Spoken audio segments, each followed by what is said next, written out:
Thank you, David. I appreciate that introduction. I'm going to talk about how to keep your devices secure. And as you can see from my first slide here, it can be difficult to cover all of the different things you can do for all these different devices. So be aware that I'm going to cover mostly the most important ones. And once you get into doing these functions on your device, you will find that there are a few more that I haven't covered that you can in fact cover.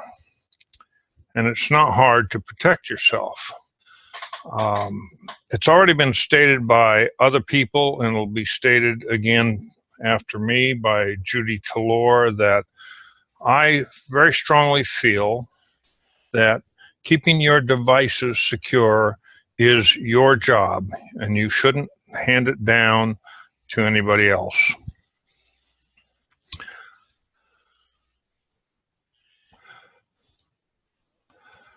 There's a lot of people who think that they are not at risk, meaning that whatever device they're using, it's okay. It's not going to be hit by a virus. And the statistics actually show that the vast majority of mobile malware programs today target Google Android users. So thinking that you're secure just because you have a device and you're a little person isn't necessarily so. Let's take a look at what I call the infection cycle. And as you can see, there's a whole lot of things that go on once that your antivirus company discovers that there is a virus or a malware on the internet, or you report one from your email.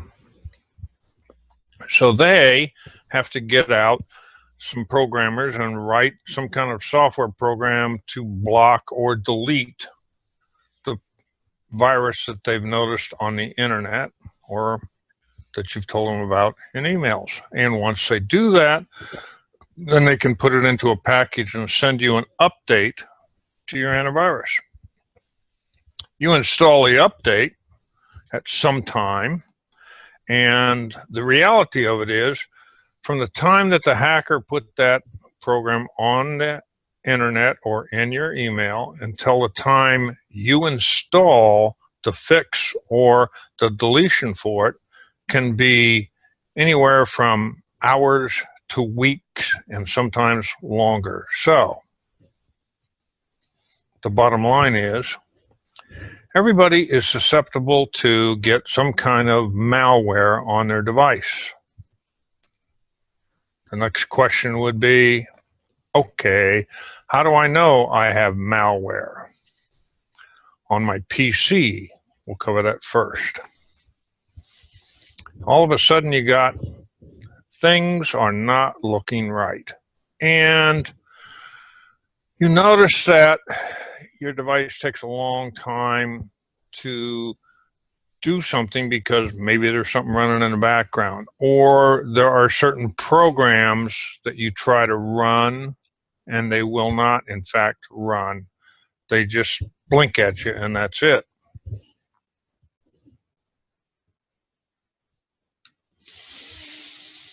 Or all of a sudden you have a toolbar when you open up your browser and you can't turn it off, you can't delete it, you don't recognize the home page when you start your browser, it got changed, or maybe even your search engine doesn't work, or it changed also to a different search engine you didn't have before.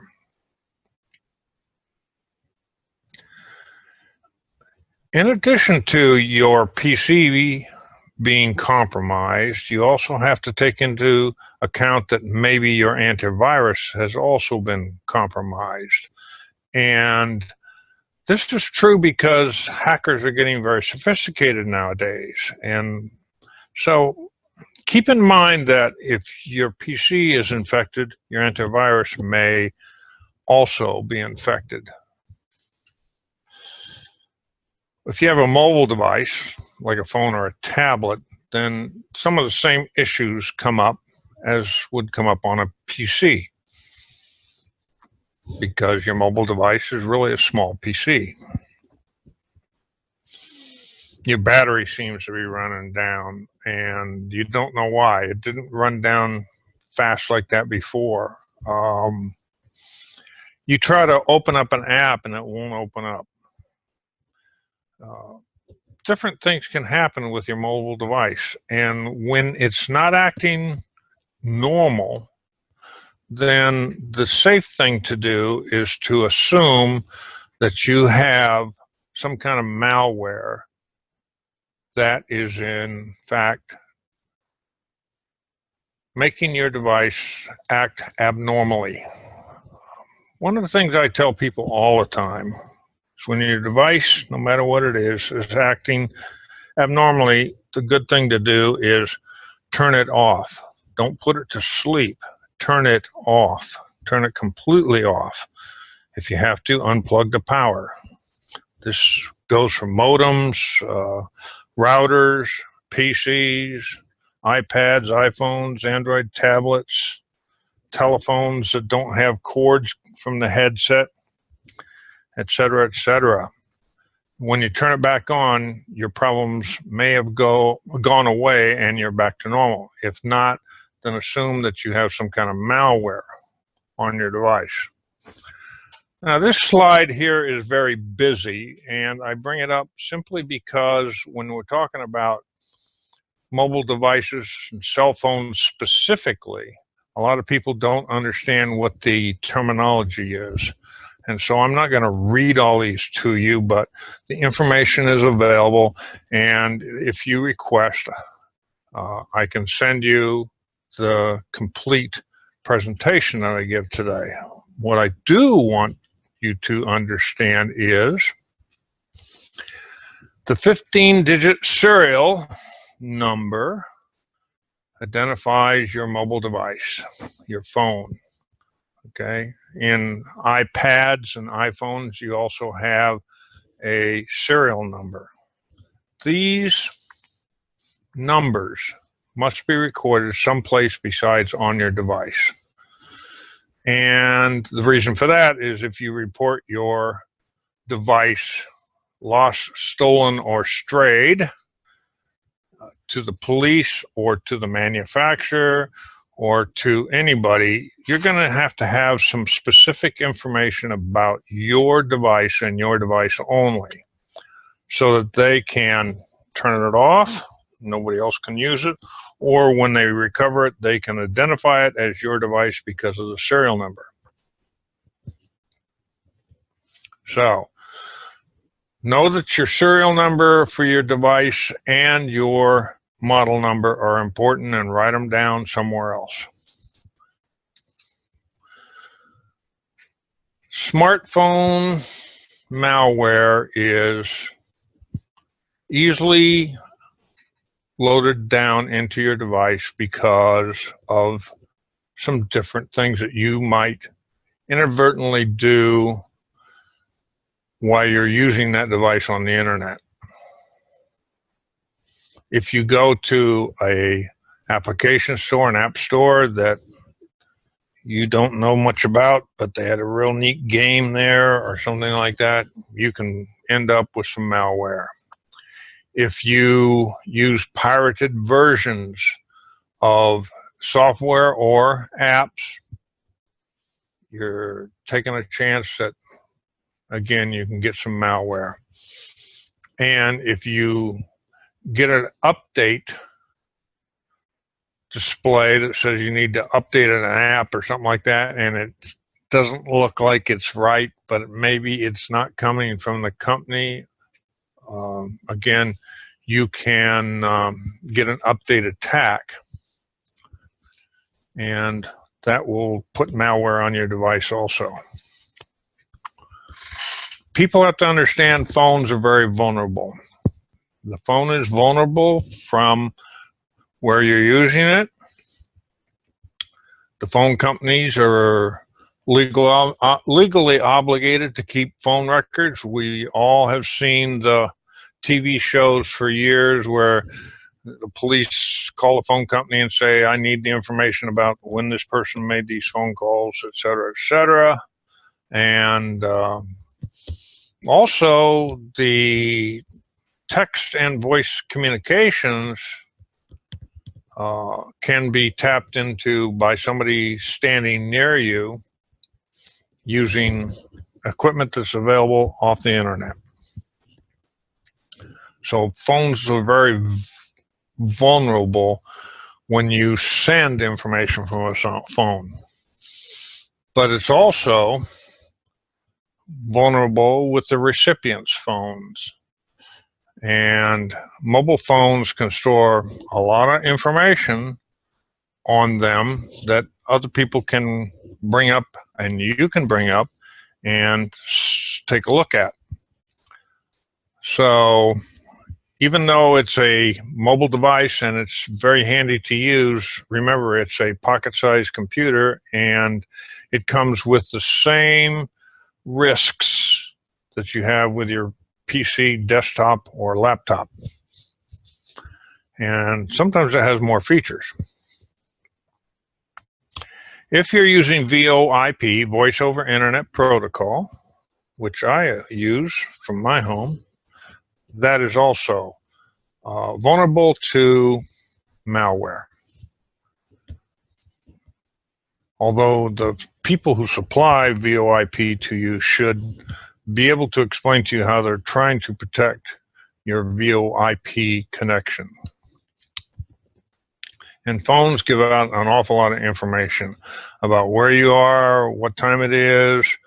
If you have a photo that you take with your cell phone and you send it, as was already mentioned, that can contain information about what was used to take the photo, what time the photo was taken, the location of the photo in latitude and longitude. Instant messages are also open to easily eavesdropping. And again, you want to be careful what you say in an instant message. I wouldn't want to send an instant message to anybody saying, I'm leaving my house for the next 30 days. That might be the wrong thing to say. And if you get on your mobile device and you are using a cell tower and you are requesting information off the internet, that's easily tapped into also. Now, there's lots of different categories of infections or malware.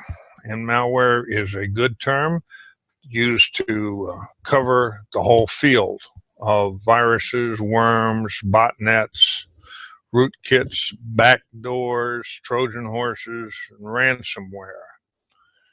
I got a call last night from a lady who said, my computer shows a screen display and it says, do not turn off your computer. Just go to this website and we'll help you fix it. And she was all shook up. And I said, turn off your computer. When you turn it back on, run your antivirus scan, run Malwarebytes, you'll be okay. And sure enough, she was. These explanations are the best that I can find about the different types of malware that you can get on any device. So how does malware get on your device? Well, what happens is when the programmers write the programs to run on your device, they don't think about malware. They don't think about security of that device. And since there's bugs and vulnerabilities within the code that's written for the software, hackers find out how they can get in there and hide some information. like malware, right? So when you're designing software for the operating systems or for the applications as you get from the App Store, these things can contain malware because they're not written to be a closed circuit.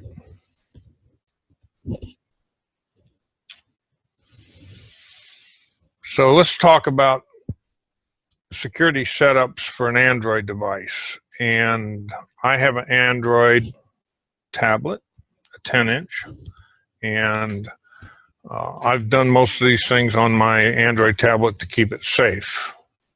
Your SIM card can be locked down. Your screen can be locked down. You can have a timer which will automatically lock your device after you don't touch it or play with it for X amount of minutes. I know for iPads and iPhones, the default setting is 2 minutes. And so if you don't touch the device for 2 minutes, it goes back to sleep. You can usually change that time depending on what kind of device you're using. That's security. Make sure you set those things the way you feel comfortable. You should be able to turn on device encryption. And device encryption, some people get confused by the word encryption. It's just how do I code the information that's going to or from my device so that if somebody else is looking at that information, they can't read it because it's gobbledygook. So it's like the World War II code breakers, etc. And encryption can be done on most Android devices, but again, it comes with it turned off. You have to turn it on.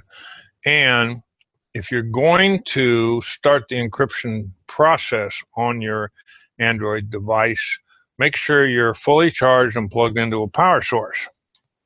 The reason for that is if you're not and your battery runs down, you got a problem.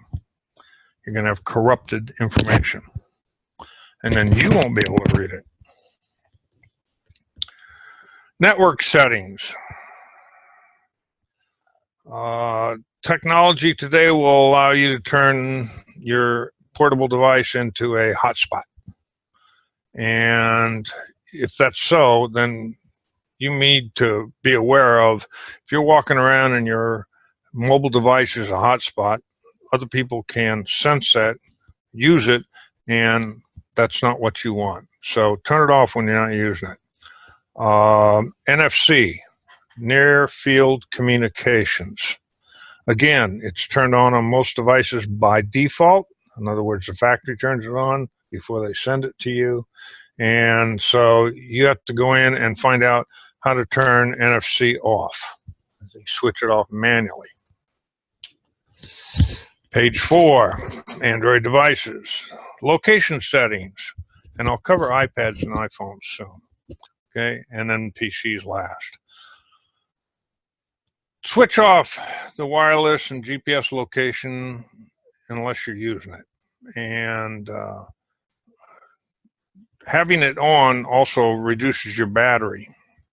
So I take the time usually when I'm using my device to turn off wireless unless I'm going to use it, and I also turn off GPS if I'm in the house, and then my battery lasts longer. And my mobile carrier for my phone can't be running background updates on my applications if I in fact turn off my wireless and GPS. That will run down your battery also. On most Android devices, if you want to hide the caller ID so that when you call somebody they don't know who it is, there is a setting for that, and you can go in and do it. It looks like that. Phone dialer settings, additional settings, caller ID, hide number.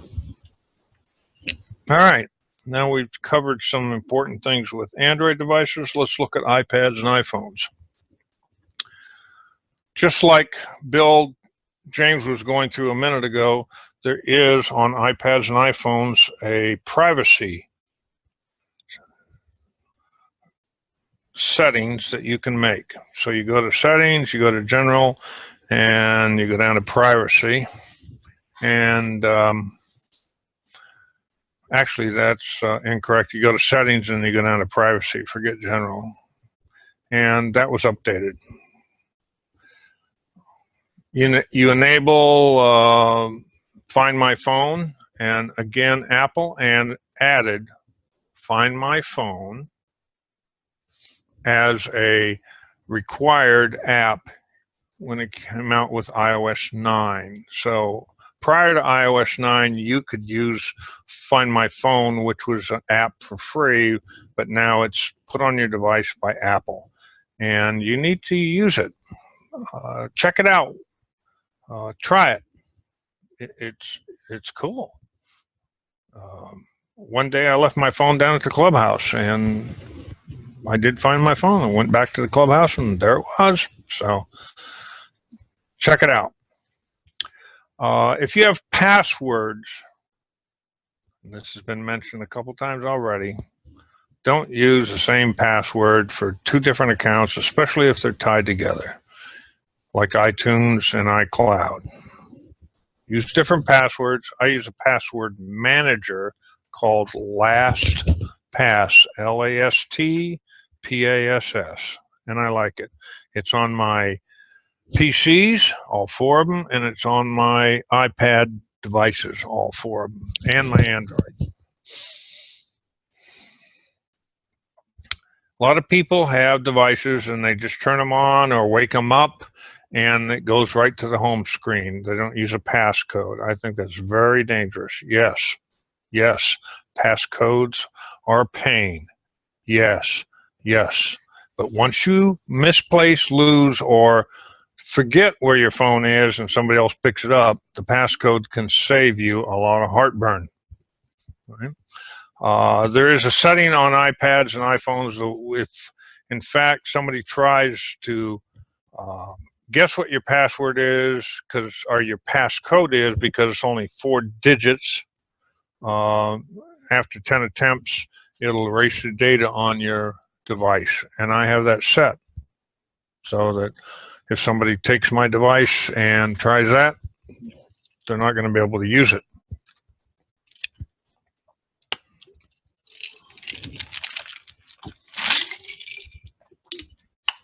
Enable backup encryption, which is found in iTunes. Keep your iOS, your Apple operating system software updated. And if your Apple device needs an update, it will show a little red badge by settings. And the red badge will have a number in it, usually 1. And that means that your Apple operating system needs an update. The latest update that's out, and this is just a couple of weeks ago it came out, is 9.0.2. And again, when you're doing updates, what you need to do is make sure that your device is plugged into the wall for power, and it's in the charging mode. For the same reason as I gave before, if you are doing an Apple iOS update and in the middle of it you run out of battery power, you can have yourself a nice paperweight. I disable Bluetooth unless I'm using it. I said that before. There's fraud warning and pop-up blockers in Safari that you can set. And I have done that on all my devices. Before I make a purchase through the App Store or from iTunes, I Google for safety and security. And so I use the Google on either my computer or my device, and I want to know what other people are saying about that app or music or whatever that I'm going to download. Okay. I do the same thing when I go to Amazon.com on my computer. I check out the safety and the security of whatever I'm going to buy from Amazon before I actually purchase it. Takes a little longer, but it's just like standing in a store and turning the device over a couple times and looking at all small print. You can control what's displayed on your lock screen. What do I mean by the lock screen? Your device is locked and the screen is available, and if you touch it, you can get some notifications. All right, you want to be careful about your device and which notifications are coming up on your lock screen, because in some cases with iPads and iPhones, if you don't have it set up correctly, a person can pick up your device and touch the lock screen, and they can see your name and your email address. Name and email address. You can block unwanted calls, or you can block unwanted iMessages on your iPhone by following that procedure. And there's a do not track setting in Safari, and you can block certain cookies or all cookies in Safari also. You can also reset your advertising ID. If I'm on my iPad or my iPhone and I have up in the address bar or the URL a link that I've never seen before, then I press and hold it, and I will get some additional information about what that address link is. I press and hold before tapping it to go there. Okay. I maintain a physical security of all my devices. I double check myself and make sure that I got it with me. I wear my cell phone in a container on my belt, and I keep my iPad in my hand when I'm out and about. Jailbreaking. If you jailbreak a device, that means that you have lowered the security that's already set into that device, and you have done that because you can now run programs on that device that would normally not be allowed. So jailbreaking is taking unnecessary risks with your device, whether it's an iPad, an iPhone, an Android tablet, whatever.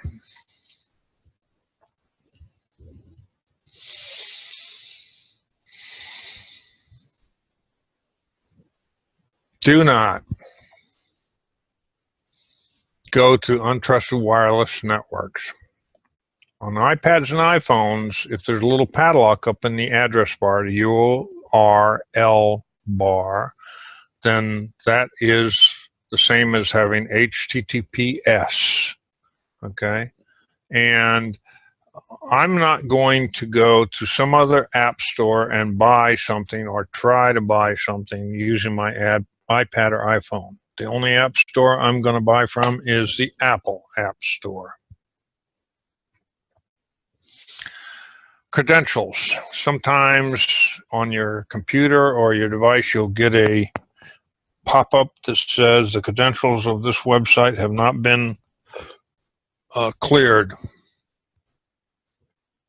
When that pops up, then I get off that website until I can find out what the problem is, because I don't want to open myself up to some kind of infection.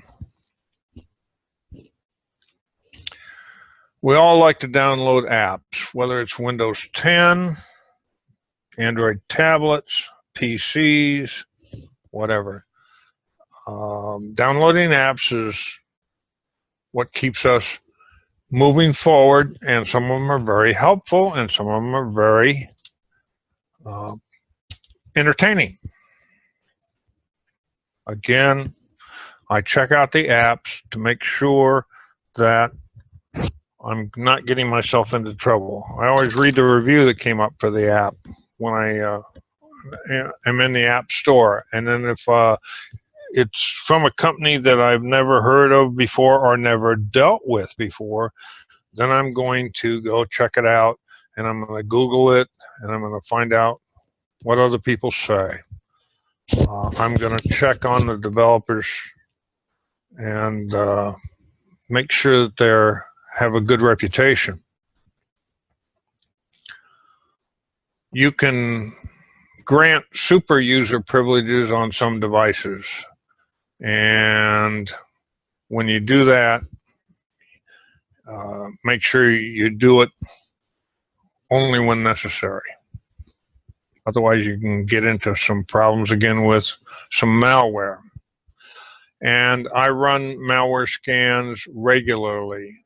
I'm running Lookout on my iPads and iPhones, and regularly, usually on Sunday, I go in and I ask Lookout to run another scan and make sure I'm clean. That's a good idea, to fall into a routine like that. A vast majority of malware getting on devices comes through email. And that's because people react quickly to certain emails instead of thinking about it. Normally, it's sent with an attachment, something you have to click on. In many instances, I've had people tell me, I didn't download that malware, and I said, oh yes you did, and you did it unknowingly. If I get an email from somebody I don't know, I don't want to know, and I delete it. If I get an email with a attachment, a file sent along with the email, I look at that, and I can look at what is called the file extension, the dot 3 letters like exe, okay, or JPG for JPEG pictures, or PDF for a portable document format. So looking at the attachment and looking at the file extension, I can tell whether or not this thing is loaded for bear and going to hurt me. I'm very careful when I see exe and a few other different file extensions that in fact will cause my device to download a program. I'm very careful about double extensions because somebody's been playing with it. So yeah, you can put a photo out and put a photo.jpg.exe, and that's an executable file within the photo that will run on your device. And that can be very damaging.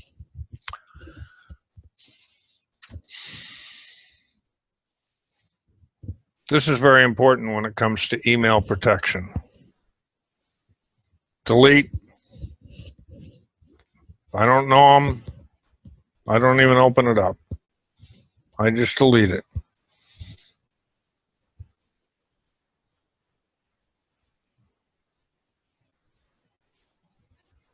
I keep my email software up to date. My software, I'm using a client software on my computer, and of course on your Android and or Apple devices, the mail program is also client email. I make sure it's kept up to date, and that protects me. If I'm not using Wi-Fi or Bluetooth, then I turn them off, and that way I don't get attachments. When I do downloads, I check very carefully. I do downloads on my computer or my devices in the custom mode, not in the express mode. I disable automatic readings of emails. and that's usually called preview, because if the last email you got is being automatically previewed and it's a malicious email, then you may have opened it up. Now you have a problem.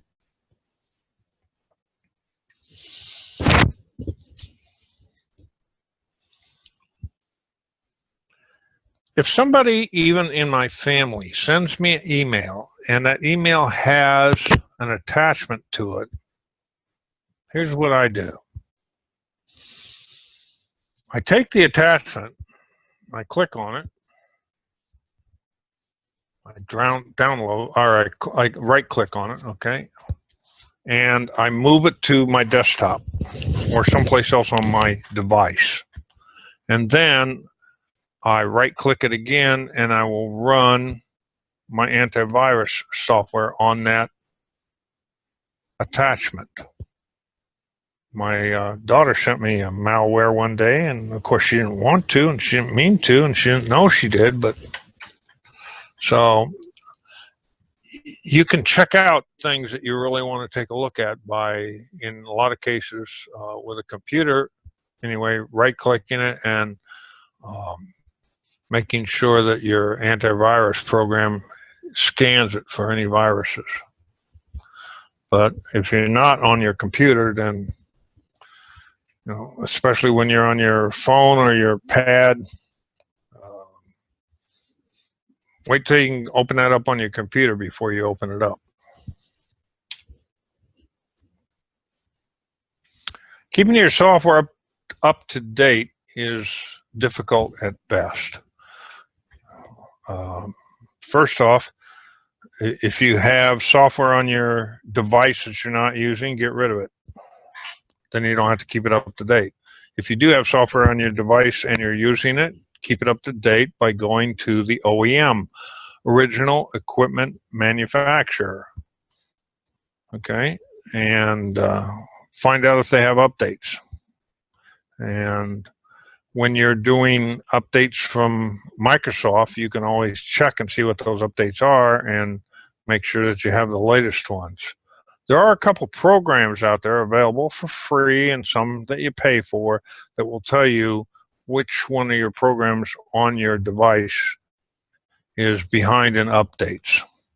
And of course, if you have a Windows 7 or 8.1 PC and you're wanting to upgrade to Windows 10, then it's very critical that you find out and make sure that all of your software on the Windows 7 or 8.1 device is up to date. All the updates have been done and all the Microsoft updates have been done. Keeping your software up to date keeps you safe. There's no doubt about it.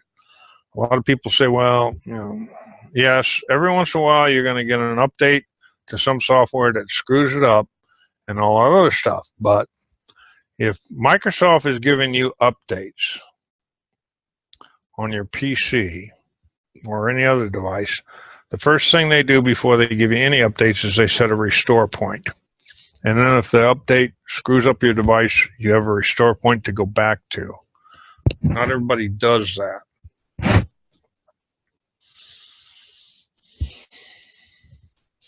I have gone out and got updates to certain software that I have on my PC, and before I install it, I will do a restore point, and then I install the update to my software.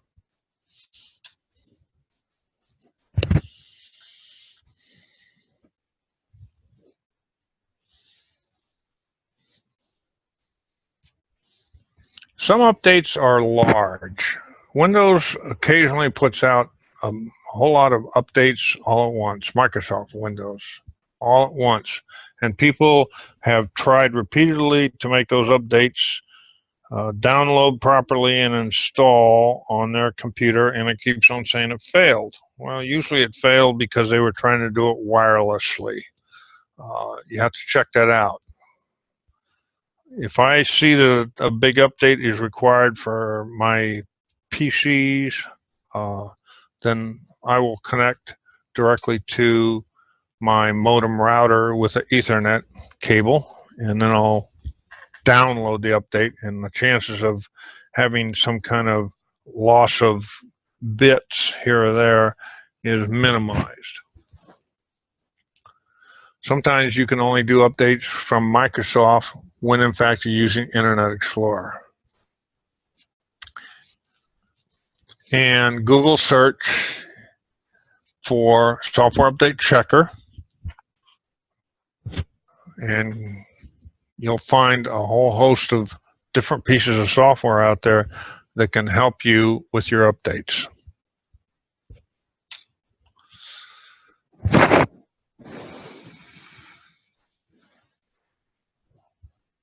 Here's some steps on exactly how to update apps on your Android. And it's a little bit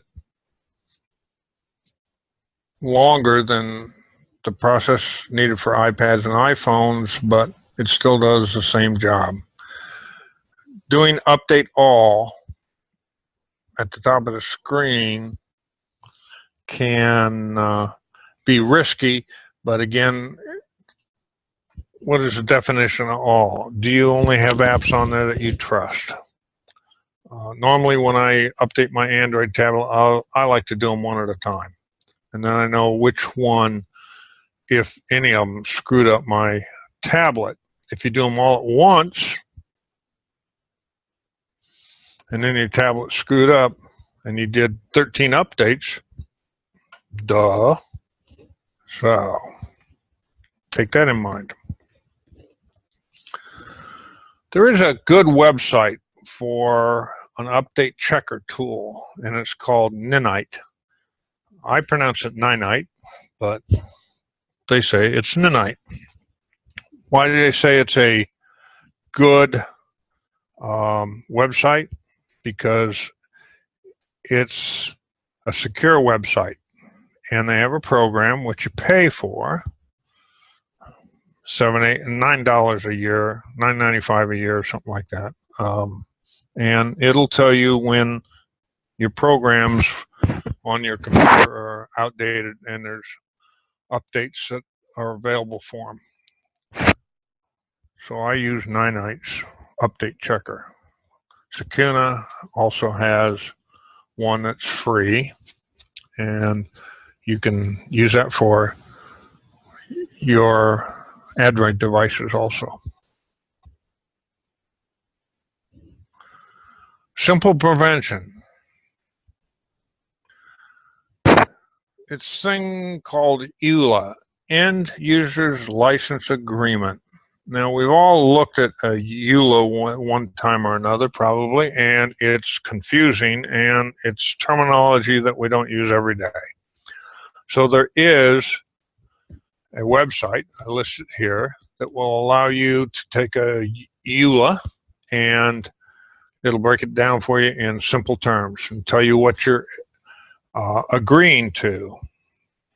Most email programs, you agreed to certain things, like we will have advertisements, we will keep track of your emails, we will scan them for information so that we can sell that information to advertisers. If you don't believe this goes on, send your next door neighbor an email and say, I would like to buy a brand new blue Honda Accord, and then watch your computer the next day and you'll see Honda Accord advertisements all over your computer for blue ones also. Right? Keeping your antivirus up to date should be a no-brainer. Most antiviruses update themselves on a regular basis. You should only run one antivirus at a time. I haven't paid for an antivirus ever. And that's because I think security is my responsibility, and I'm not going to let some antivirus suite slow down or clog up my computer or my devices. I run scans on a regular basis because, again, I can have a virus and it can give me problems. Now, If I run a scan and it doesn't detect the virus, then that's probably because it's unknown still. But certain viruses have to have certain elements in them, and so running a scan checks not only for certain signatures, but also for signatures that might be available in any virus. I run monthly full scans, which usually takes about an hour to an hour and 15 minutes. And I always check the results on those. I make a list of what viruses my computer or my devices have found, and then I Google those specific viruses and look them up and see what kind of trouble I could have had if I hadn't have found it. Keeping myself abreast of what's going on out there. Jere, you got about 2 minutes. I got 4 minutes and 8 seconds. Okay. Be cautious. Yeah, I'm down at the end, and thank you. You have to be cautious about the internet. There's a lot of information out on the internet, but it's not all wonderful. And know what you're doing when you go to a website and you want to download something. And you can always go and get WOT, Web of Trust, and add it to your browser. It's a very good program. It allows you to see whether that website you just went to is, or you're going to go to, is a good website, a questionable website, or a bad website. Every computer, I'm talking about PCs now, should have malware bytes on it, a malicious software removal tool from Microsoft, which is an excellent tool, okay, and maybe even Spybot Search and Destroy, which is a little geeky, but it's also a good tool. These protect your PC. Remember, when you're working with any device on the internet, you want to look for that secure communications, HTTPS, or a padlock in the URL bar. Now remember, hackers can put padlocks on web pages also. No problem. All right. One rhinovirus, a firewall, a malware removal tool, a scanning program, an advertising blocker, and you're set to go. If you want to make adjustments to your browser, you need to go in, and these are from Firefox, but you need to go into your browser, tools, options, and look at the security tab, look at the privacy tab, and make sure that you are taking care of your security. You must be in control. Keep your software up to date. Run scans on a frequent basis. Don't open or go to a web page unless you're sure. Do not pass emails on. When somebody sends you an email and says, pass it on to all your friends, bad. You could be passing on your contact list to the originator of that email.